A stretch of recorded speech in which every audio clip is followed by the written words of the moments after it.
Chapter 1. "The guns are out. 6 guns today," said Briggs, the head gamekeeper, to nobody in particular. He was counting cartridge bags in the gun room at 8:30 on Boxing Day morning. The cold had come through the stone floor overnight and settled in his knees. Outside, the snow that had fallen on Christmas Eve lay unmelted across the fields of Greystone Abbey, and a fresh inch had come down before dawn. The house was awake by 7. Gerald Ashford liked his guests out of bed and moving. It was his house, his shoot, his Boxing Day for 22 years since he had come back from the war and taken the estate in hand. He had run it on the same terms. Briggs set the 6th bag against the wall and heard boots on the flagstone passage. Philip Ashford came in first, the Major's son, 24 years old, and carrying something tight around his mouth that had nothing to do with the cold food. He had been carrying it since Christmas morning. When the row with his father had gone loud enough for cook to hear it in the kitchen passage, Briggs didn't ask. It wasn't his business. Philip checked his gun and said nothing. Douglas Fenwick arrived next, in his old green coat, quiet man of 56, who came every year and gave no trouble. His dog, Patch, a black Labrador with a greying muzzle, pressed against his leg. Fenwick had been shooting at Greystone since 1951. He knew which pegs gave the best line on the birds, knew the gully where the pheasants liked to settle when the weather turned. He chatted easily with Briggs about the snow and the prospects for the morning. Henry Cartwright came in at 8:20. He was the solicitor from Derby who handled the Ashford estate accounts, a man with a square face, and the habit of looking at his watch when people were talking to him. He had driven up from Derby on the 24th and was staying through to the New Year. He and Gerald had spoken privately on the evening of Christmas Day to dinner, and whatever was said had left Cartwright looking like a man who had swallowed something he couldn't quite digest. Nora Vane arrived from her own house along the lane, her green Wellingtons caked in snow at the toe. She was a widow of 42, pleasant-looking, practical, the sort of woman who knew how to carry a gun without making a fuss of it. She had known Gerald Ashford for 15 years. She had lent him money, quietly, twice. She smiled at Briggs and asked about the birds. Gerald himself came down at 8:45. He was a large man, 58, with the kind of weathered good looks that age into a kind of monument. He shook hands with Cartwright, clapped Fenwick on the shoulder, and gave his son a look that Philip did not return. "Fine morning," Gerald said. And it was, or near enough. The sky was white rather than grey, and the snow had the clean, bright quality it only holds for the first hours. They went out at 9 o'clock. Gerald, Philip, Fenwick, Cartwright, Nora Vane, and young George Alderton from the neighbouring farm, who shot with Gerald occasionally and asked nothing of anyone. Briggs walked ahead with the dogs. The 6 guns spread across the first field. On the hill above the lower gully, Tom Briggs, the keeper's son, 14 years old, home from school for the holidays, sat on the fence post where he always sat when the Boxing Day shoot went out. His father had been letting him watch since he was 8. He knew the order of the pegs, knew which gun would be where. He watched them cross the field in the clean morning light, and felt the particular satisfaction of knowing something that had a shape to it, pattern. The guns reached the gully line at 9:20.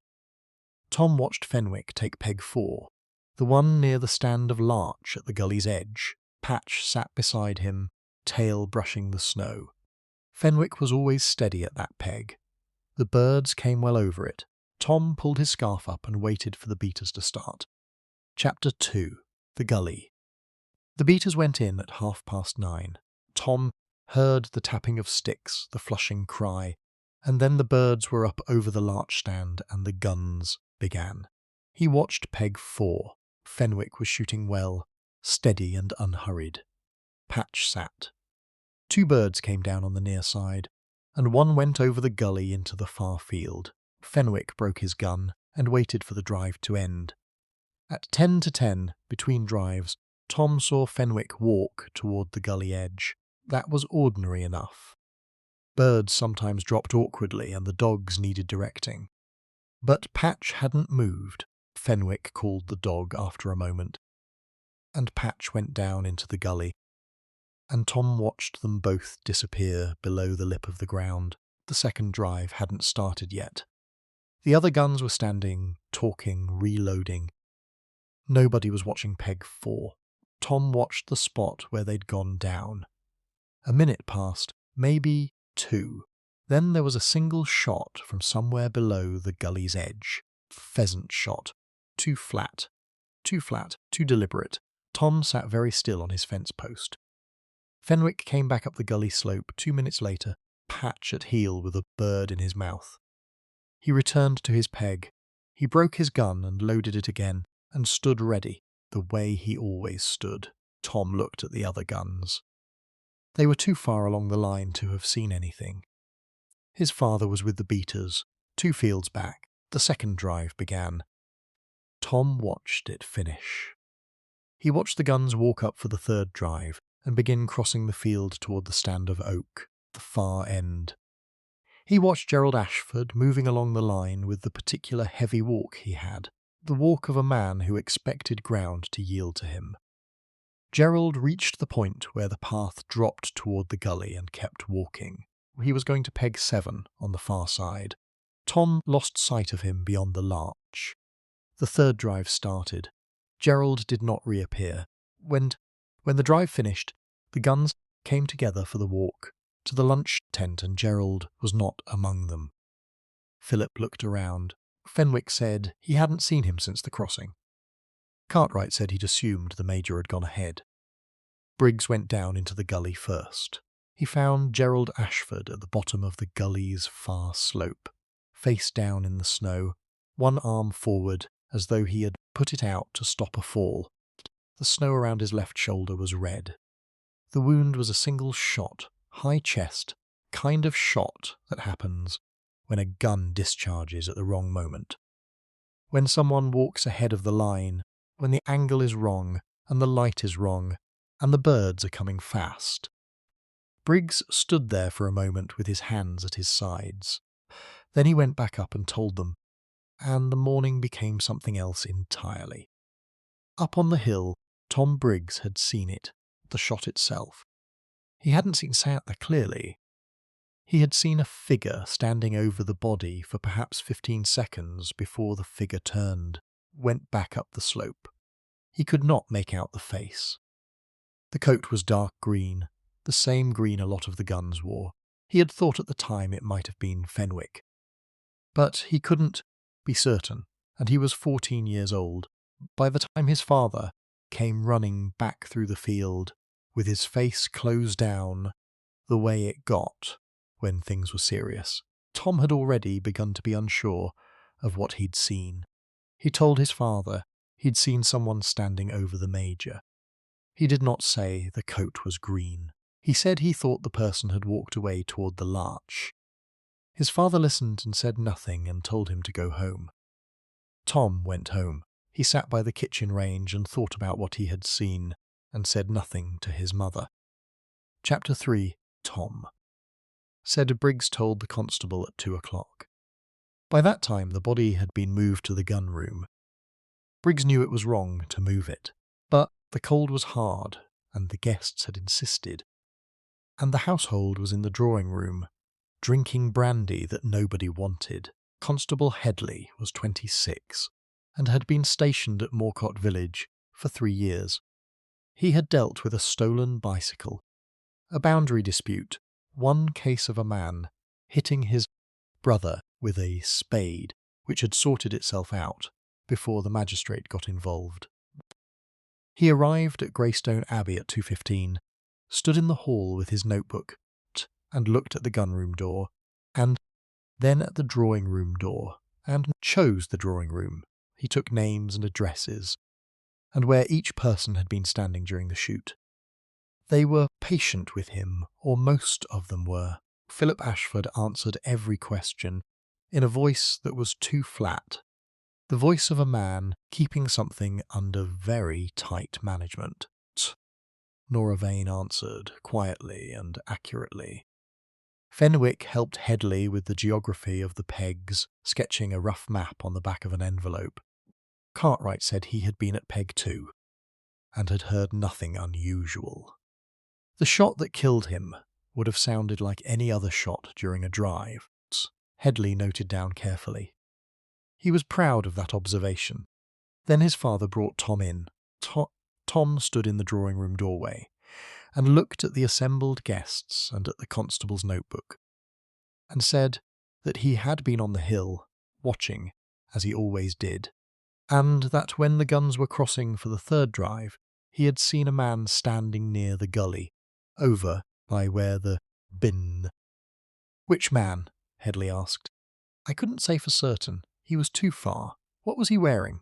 Tom hesitated. A coat, one of those green ones.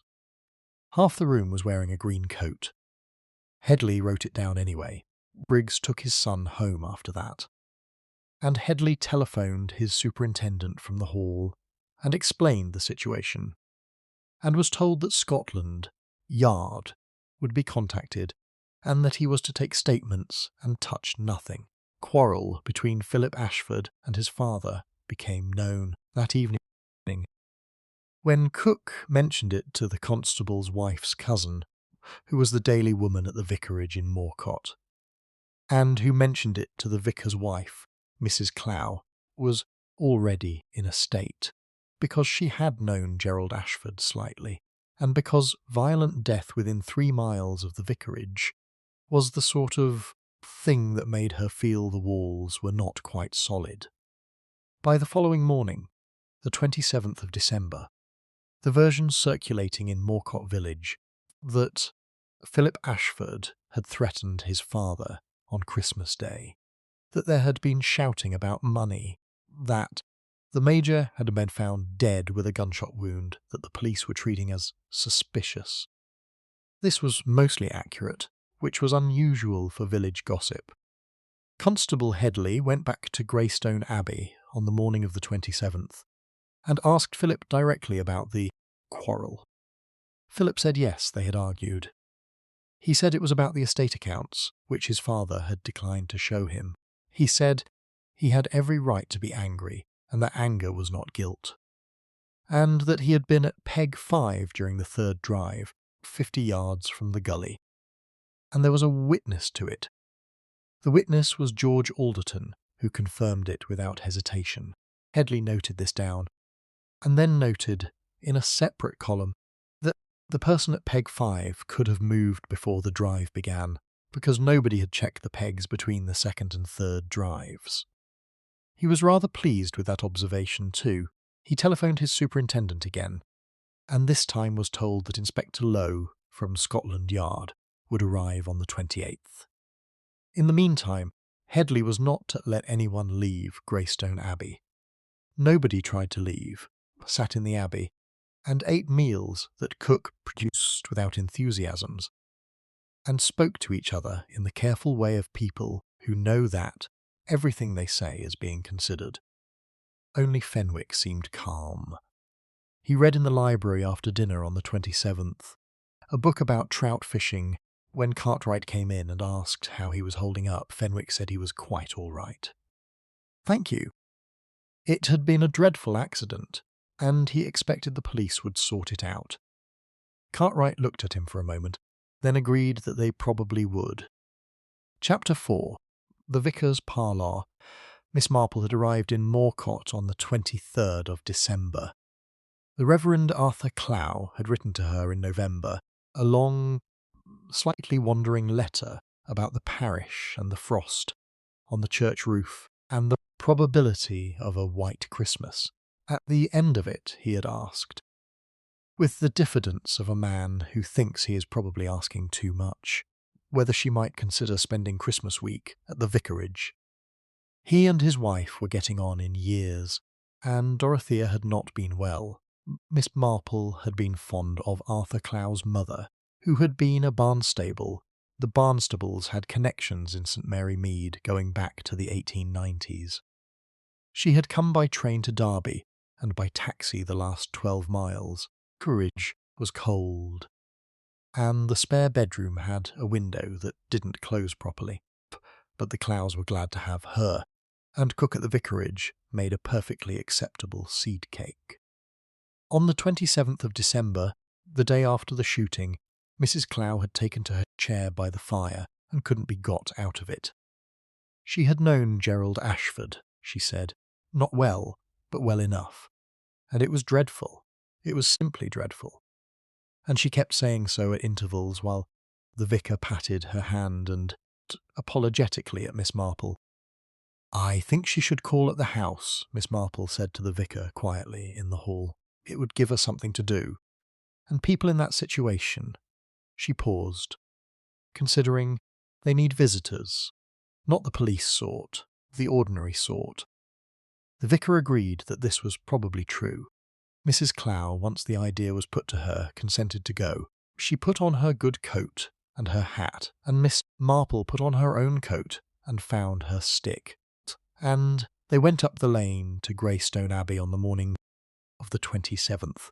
Constable Headley let them in, with the expression of a man who cannot quite think of a reason to stop two elderly church ladies from calling on a bereaved household. Cecily Ashford met them in the hall.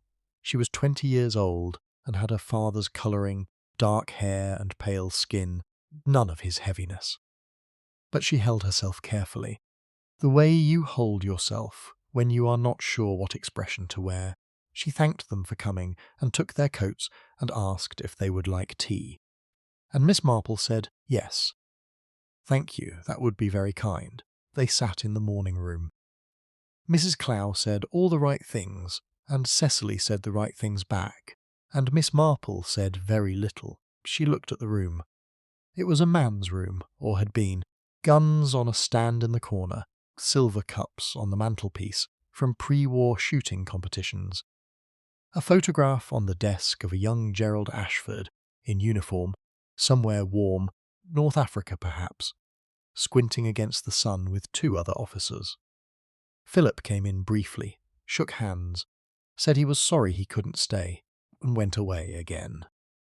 He looked like a man running on something that would run out. Douglas Fenwick came in with the tea tray himself. Cook was managing the kitchen alone, and Fenwick had apparently taken it upon himself to help. He set the tray down and smiled at Mrs. Clow, and nodded to Miss Marple, with the easy manner of a man who is comfortable in any drawing-room. "Terrible business," he said. "For all of us, but especially for these two." He meant Cecily and Philip. "You've known the family a long time?" Miss Marple asked. "Since the early 50s. The Major and I served together briefly in the war before that. North Africa, one of those connections that sticks." Miss Marple said how interesting, and poured the tea. She watched Fenwick for the rest of the visit. Was exactly what he appeared to be. Helpful, steady, unruffled. He did not overdo the grief. He did not underdo it. He spoke to Cecily about practical matters. The food that would need ordering, the guests who would need to be written to, without making it feel like an imposition. The Reverend Arthur Clow would have called it Christian charity. Miss Marple thought it was something else. She could not yet have said what. Patch, Fenwick's Labrador, was in the morning room. When Fenwick rose to take the tea tray back, Patch stood and went with him, pressing against his leg. It was a dog that did not like to be separated from its owner. Miss Marple filed that away, without knowing precisely why. On the walk back down the lane, Mrs. Clow said that Mr. Fenwick was a dear man, and it was a comfort to think the family had such a friend. "Yes," said Miss Marple. "I suppose it is." Chapter 5. Nora Vane's letter Inspector Lowe arrived from London on the morning of the 28th, thin man of 50, with a methodical manner and a good memory for small discrepancies. He had read Constable Headley's notes on the train and arrived at Greystone Abbey already knowing that Philip Ashford had quarrelled with the victim, that there was a witness who had seen an unidentified figure near the body, and that the body had been moved, which he was not pleased about. He found the letter in the study, on his first pass through the house. It was in the middle drawer of Gerald Ashford's desk, opened in an envelope with Nora Vane's address on the back. The letter was a single page, dated the 20th of December, and it said, among other things, "I am afraid this cannot wait indefinitely. If this is not settled before the new year, I shall have no choice but to act." Lo had Nora Vane brought to the study at 11 o'clock.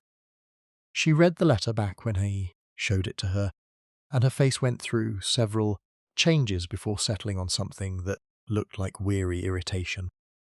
"That isn't about Gerald," she said. Lo waited. "It's about Angela Marsh's daughter. She's engaged to a boy that none of us think is suitable, and Angela has been dithering about whether to say something to the girl before Christmas or after. I was writing to Gerald because he knew the Marsh family better than I do, and I wanted his advice before the new year brought matters to a head." She paused. "I can give you Angela Marsh's address. You can telephone her." Lo said he might do that. He asked about the loan. Nora Vane was quiet for a moment. "He told you about that?" "His accounts told us," Lo said. 2 payments, 1950 and 1952. Substantial amounts, no documentation. There wouldn't be. It wasn't that kind of loan. She looked at the window. "He asked me not to make it formal. He said it would embarrass him. I trusted him. And I was. Well, I've been waiting for repayment since 1953. Promised it when the land sale was completed." Lo asked if she had been angry about it. She said yes, she had been angry. She said she was not angry enough to shoot him. Miss Marple heard about the letter from Mrs. Clow, who heard about it from Constable Headley's wife, who had heard that the widow from down the lane was being questioned about a threatening note. By the time it reached Miss Marple, the letter had become in Mrs. Clow's telling, a letter threatening Gerald's life over a debt. Miss Marple went to call on Nora Vane that afternoon, alone, on the pretext of returning a recipe book that the Clows had borrowed from her in Tober. The pretext was thin. Miss Marple did not mind. Nora Vane opened the door herself and looked at the recipe book, and then at Miss Marple and said, "I don't suppose this is really about the book." "No," said Miss Marple. "Though I notice you have a very nice Victoria sponge on your counter, and I wondered if you might be persuaded to let me watch you ice it while we talked." Nora Vane laughed, a short, real laugh, and let her in, 20 minutes, over the icing and a cup of tea.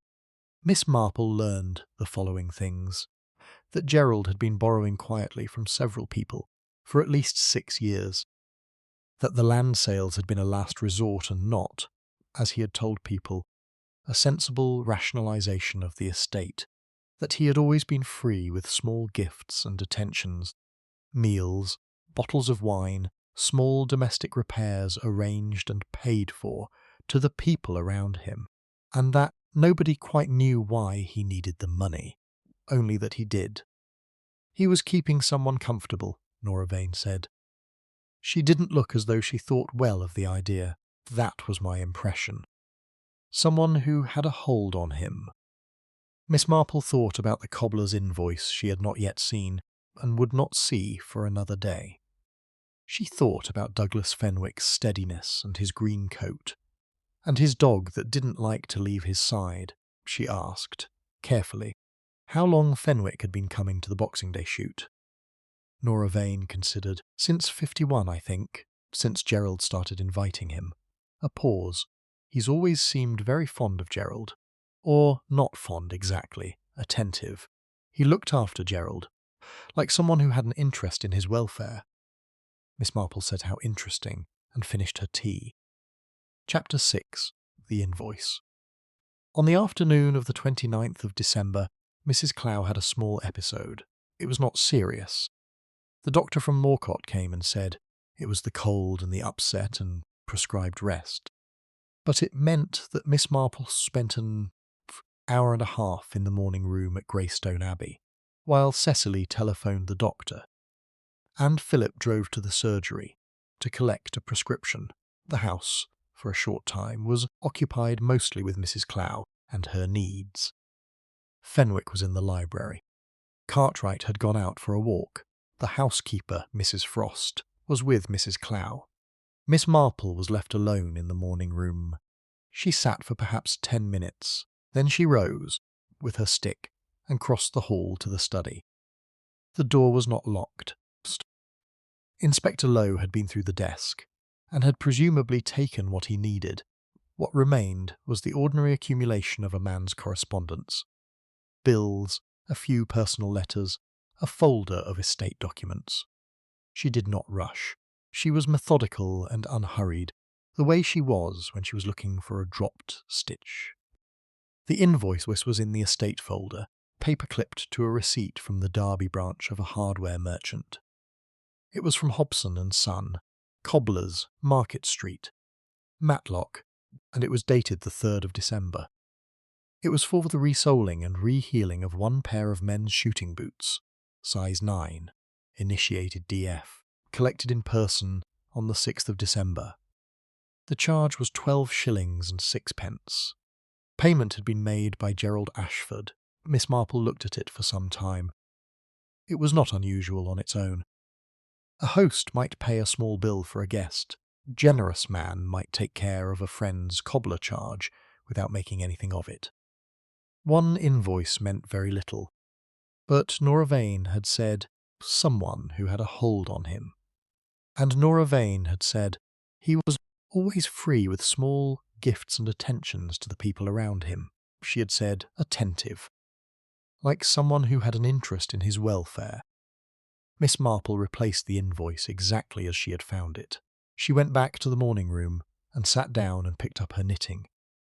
She thought about it in the ordered way she had always found useful, the way she thought about the Hadley girls' behaviour in 1934. The way she thought about the disagreement between the two churchwardens that turned out to be about something else entirely. She put things next to each other and looked at what they made. Gerald Ashford was paying small things for Douglas Fenwick. Boots, presumably other things before that, things she hadn't seen. Gerald was also borrowing money from the people around him, quietly, over many years. Gerald had been a man who controlled everything. His estate, his children, his guests. But he was also, it now appeared, a man who was himself being controlled. The question was what Fenwick had on him. That evening, back at the vicarage, she sat by the fire until 11 o'clock. The Clows had gone to bed. The vicarage was quiet, except for the settling of the house in the cold. She thought about the war. North Africa, 1942 or 1943. Photograph on Gerald's desk. 3 officers squinting in the sun. Fenwick had said, one of those connections that sticks. She thought about Philip's quarrel with his father and the phrase Philip had used. Robert and the others. Not a business matter. Something older. She thought about Tom Briggs on the hill.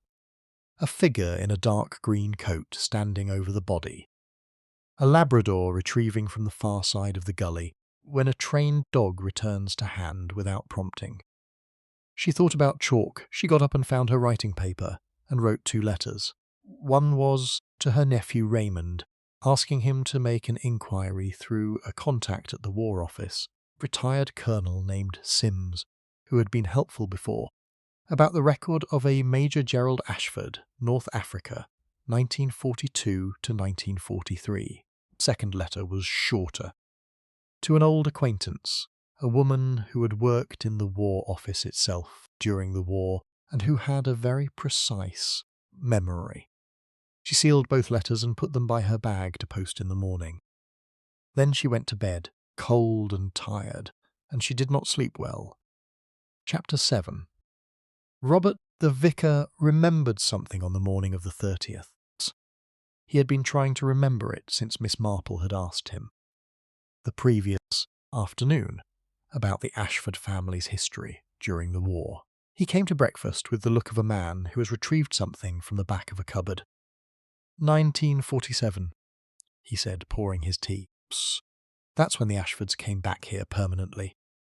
Gerald had been in London after the war, winding up his demobilisation business. When he came back, he was different. Dorothy Croft, she was the vicar's wife before me, known her perhaps. Dorothy said he'd come back a changed man. She'd used the word haunted about him, which I'd always assumed she meant it in the figurative way. But she'd said it twice. She'd said he seemed like a man who expected to be called to account. Miss Marple asked about the name Robert. The vicar frowned.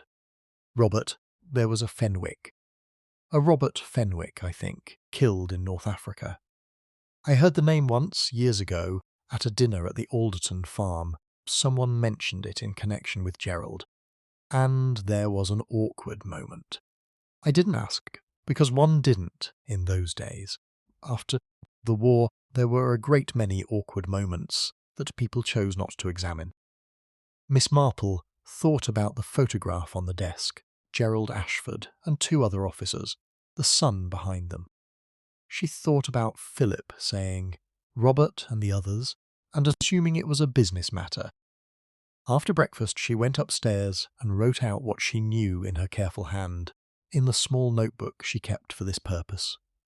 She wrote it as a list of facts, without conclusions, because conclusions reached too early were like a seam sewn in the wrong direction. They held up the work but had to be undone. What she had, wartime posting, North Africa, 1942 or 1943. A man named Robert Fenwick, killed in North Africa, Douglas Fenwick's younger brother. Gerald Ashford, who came back haunted, and who had spent 20 years quietly and systematically keeping Douglas Fenwick comfortable, dog that had crossed the gully and given its owner cover. A chalk mark on the wrong side of that gully. What she didn't have, the nature of the betrayal, the shape of what Gerald had done. She posted her letters at the Moorcote post office at 9 o'clock. The reply from her War Office acquaintance, Mrs. Freda Partridge, came back with unexpected speed. A telegram on the morning of the 31st. It said, Ashford G. North Africa 43, stop inquiry, made after armistice, stop matter closed by senior authority, stop no further record, available stop Partridge. Raymond's letter arrived the same morning, 2 days ahead of what she'd expected. He had telephoned Colonel Sims directly. Sims had spoken carefully and briefly, and said that Major Ashford had been the subject of an internal inquiry in 1943 relating to intelligence, communications, that the inquiry had been discontinued at a senior level, that 7 men of the 4th Battalion had died in an engagement for which the intelligence was later considered faulty. He had not used the word betrayal. He had said faulty intelligence in the tone of a man who was selecting that word with great care. 7 men. One of them, Robert Fenwick. Miss Marple sat with both letters in her lap and felt the weight of 22 years in them. Douglas Fenwick had known what Gerald Ashford had done. He had not gone to the newspapers. He had not gone to the police. He had waited, and in waiting he had made Gerald pay. Not in money, not in the large way, but in the small, steady way of a man who wanted the other man to know, every year, at every Christmas, at every Boxing Day shoot, that his presence was not freely given. And then Gerald had decided to sell up and leave England and go somewhere too far to reach. And Fenwick had run out of time. She understood it. She did not forgive it. She put on her coat and went to find Inspector Lowe. Chapter 8. What Philip meant. She found Inspector Lowe in the library, going through a second round of the estate documents with Constable Headley beside him.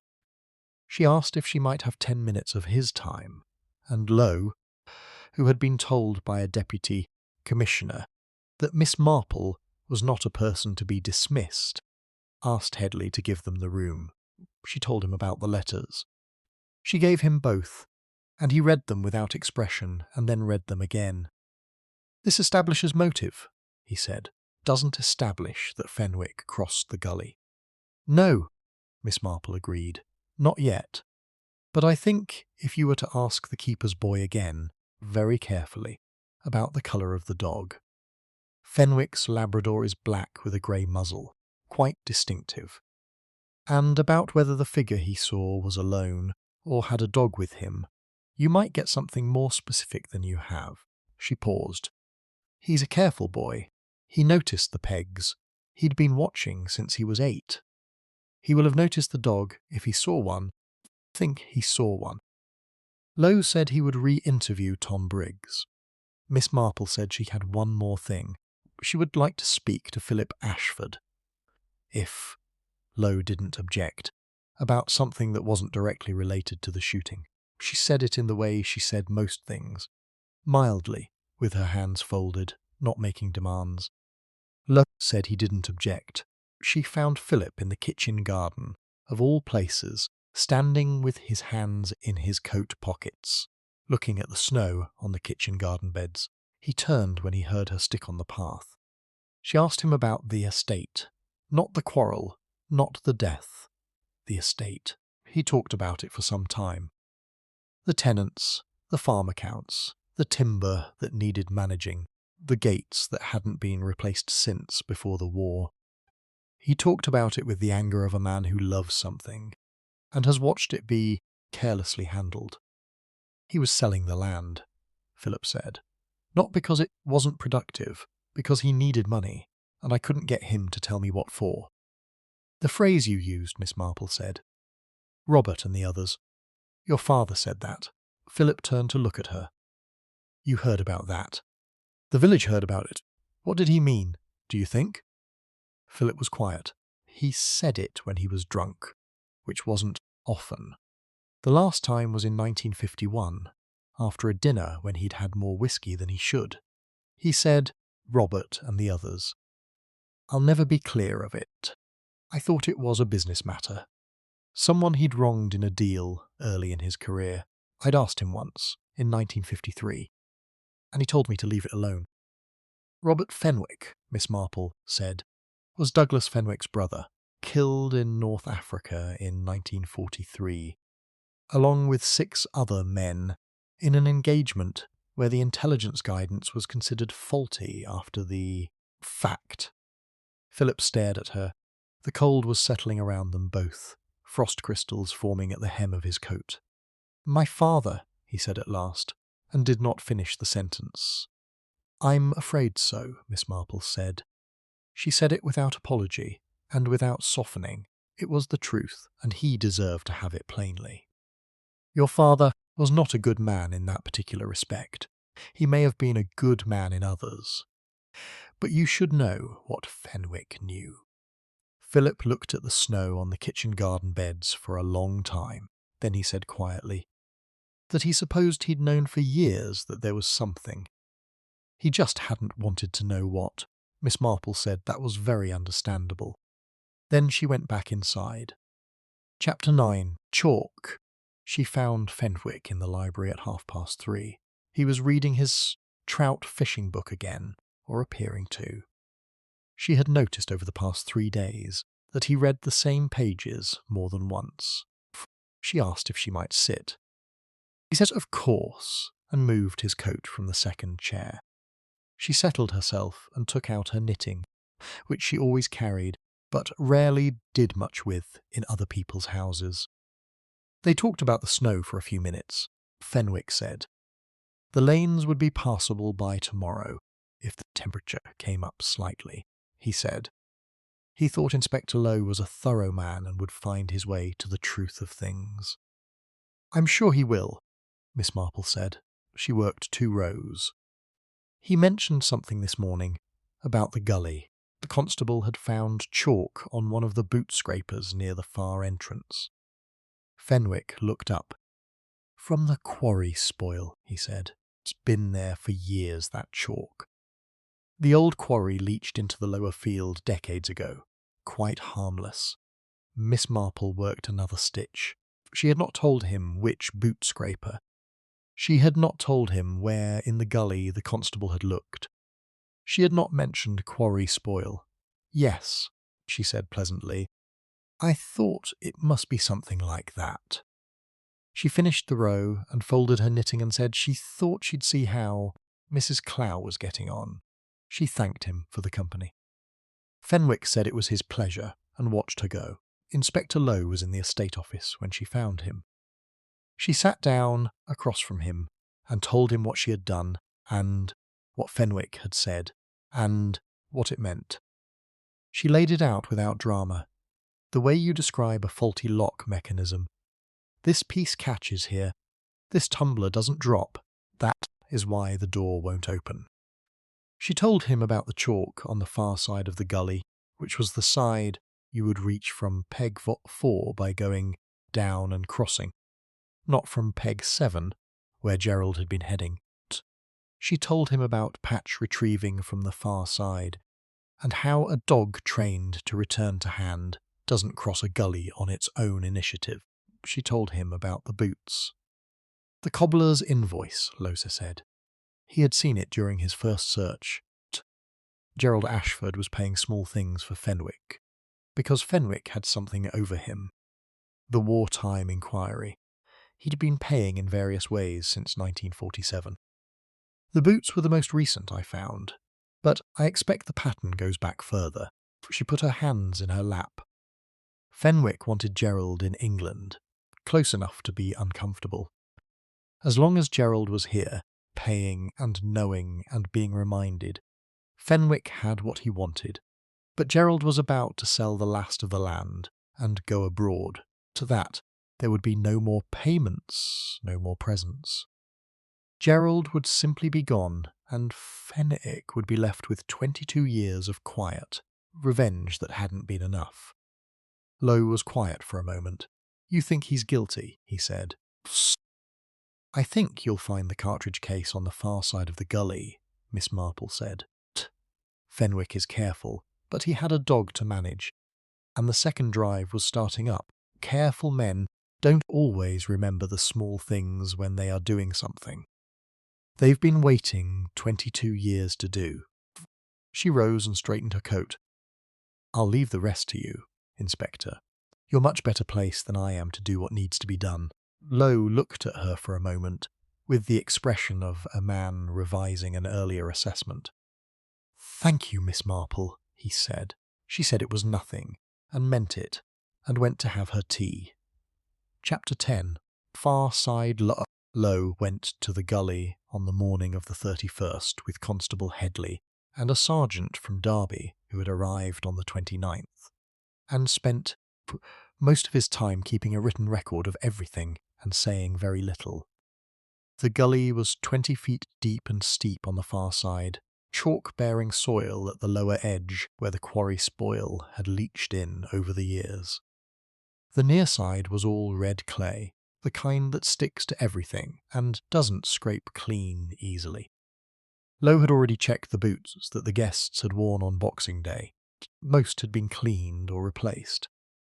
Fenwick's had been cleaned thoroughly, but not the sole treads, where clay from the near side had pressed in between the studs. Clay from the near side, but the chalk was from the far side, and a man who had only ever been on the near side of the gully, at peg 4, where he was supposed to be, would have clay on his boots and no chalk. Headley found the cartridge case in 20 minutes. Pressed into the chalk soil at the foot of the far slope, half covered by a thin overlay of snow that had come down on the night of the 27th. It had not been there long enough for the snow to have fallen over it on the 26th. It was a 12-bore case, the same gauge as Fenwick's gun. "He fired from down here," Lowe said, looking up the slope. Gerald would have been walking along the upper edge, heading for peg 7. From here the angle is, he looked, calculated, consistent, completely consistent. He had Fenwick brought to the estate office at 11 o'clock. Fenwick sat down and looked at the cartridge case in the evidence bag on the table, quiet for a moment. Then he said, without being asked, that the chalk was from the quarry spoil and had been there for decades. Lowe said that the cartridge case had been fired recently and had not been in the snow since the 26th. Fenwick looked at it. "You went down into the gully," Lowe said. "You sent the dog ahead. You fired from the far slope. Then you came back up and returned to your peg. And the dog brought the bird. And no one saw anything, because the third drive was starting." Fenwick said nothing for a long time. "My brother's name was Robert," he said at last. "He was 23 years old. He and 6 others went into an engagement in January 1943 on the basis of intelligence guidance that Gerald Ashford had passed on, knowing it was unreliable. There was an internal inquiry. It was closed by the War Office because Ashford had connections, and because the war was still on, and because they decided it was easier to bury it than to court-martial a decorated officer. He said this without emotion, the way you recite something you have said many times in your own head. I waited. I didn't know what I was going to do. For years I just wanted him to know I knew. I wanted to be present. I wanted him to spend every Christmas looking at me across the table and remembering. Lowe waited. When he told me in October that he was selling the Abbey and going to Lisbon, I understood that was the end of it. He would go and get old and die somewhere warm, and nobody would ever know. And Robert would have died for nothing, and Ashford would have got away with it entirely. He looked at his hands. I couldn't allow that. Couldn't allow which part? Lowe asked. Any of it. Fenwick looked up. I want it known. I want it on record. What he did in 1943. I want that to be part of this. Whatever happens to me. That's the only thing I'll ask for. Lowe said he couldn't make that promise. He said the relevant authorities would be informed of what had been raised. Fenwick nodded. He said he supposed that would have to do. He was arrested at noon on the 31st of December, 1955. Constable Headley drove the police car, and the sergeant sat in the back with Fenwick and Patch, watched from the front steps of Greystone Abbey as the car went down the lane, and kept watching after it had gone. Chapter 11. After the Snow. The Derbyshire Chronicle ran the story on the 3rd of January under the headline, Scotland Yard arrests man in Boxing Day shooting.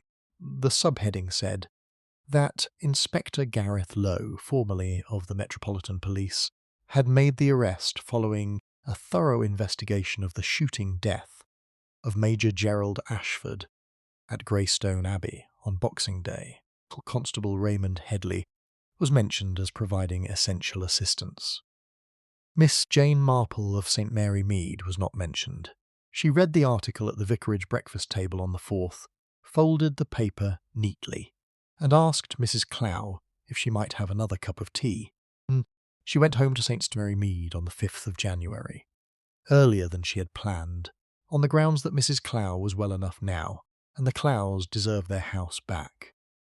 The vicar drove her to Derby Station, he said, in the car, that he supposed she'd had some small part in helping Inspector Lowe find his way. Miss Marple said she had answered 1 or 2 questions when asked. Vicar said that was very modest of her, and she said it wasn't modesty, it was accuracy, and that was the end of that. Philip Ashford stayed at Greystone Abbey. He had nowhere else to go, and the estate, what remained of it, was his. He spent January walking the fields and going through the accounts, and finding out, piece by piece, full extent of what his father had sold and borrowed. The total was worse than he'd expected. He wrote to Nora Vane in February and arranged to repay her in instalments, and she wrote back, accepting the terms without fuss. Henry Cartwright, solicitor, resigned his management of the Ashford estate accounts in January, and gave no public reason. Philip found another solicitor in Derby, who asked fewer questions about the previous arrangements.